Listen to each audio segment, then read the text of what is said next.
outright resist it.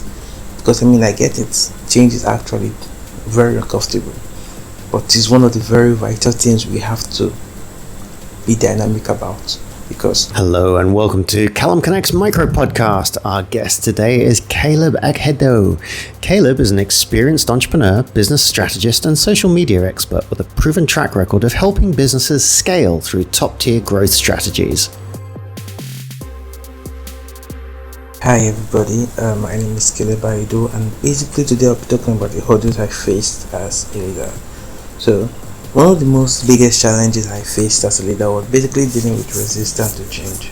Like you all know, sometimes when you try to introduce something in your organization, your team, or your business, whether it's a strategy, whether it's a process, or whether even a simple shift in mindset, there will always be people who hesitate it, who will question it, and who will try to outright resist it.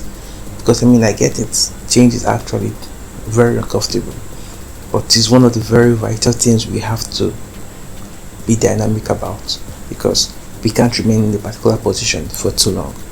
So yeah, basically I'll just take you through how I actually tackled that. So first of all, make sure that I actually listen to my team and the members, like generally hear them out, like what are their concerns, what are you afraid of, because most times resistance comes from uncertainty. So it's not mostly from opposition. Most times they are uncertain about a particular change, so they resist it.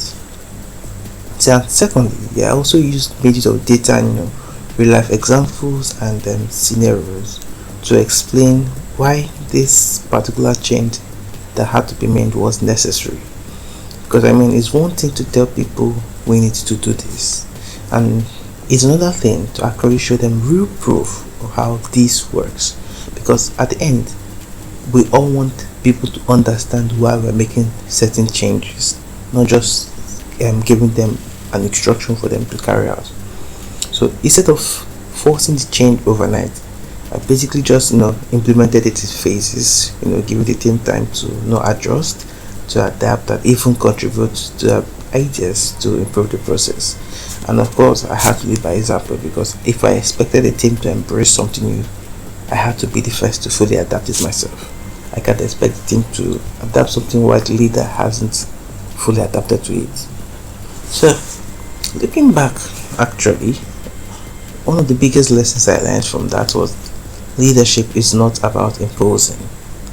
It's about influencing, because people actually look up to you, not to lead them, but your principles, your discipline affects people, life and mindset. So people actually don't resist change as much as they resist being changed. Now, if you educate, when we educate, when we evolve, and when we inspire people, they're most likely to buy into our vision. And I also learned very key point was I learned that the patience is actually key, because looking at it, change is not an event, it's a process. It takes time, so we have to be patient.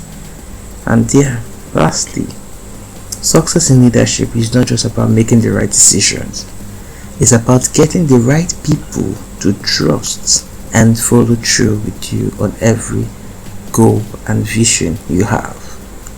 So navigating resistance to change was actually one of the huge hurdles I faced as a leader, but it also helped shape me into a more empathetic and strategic leader. And honestly, actually, looking back at this, those lessons have been very invaluable in business, most especially in entrepreneurship and team building. So thank you very much for allowing me to hop on this. I really do appreciate it. Have a nice day. If you enjoyed this podcast and would like to find more inspiring information about entrepreneurs around the world doing incredible things, make your way to enterprisezone.cc.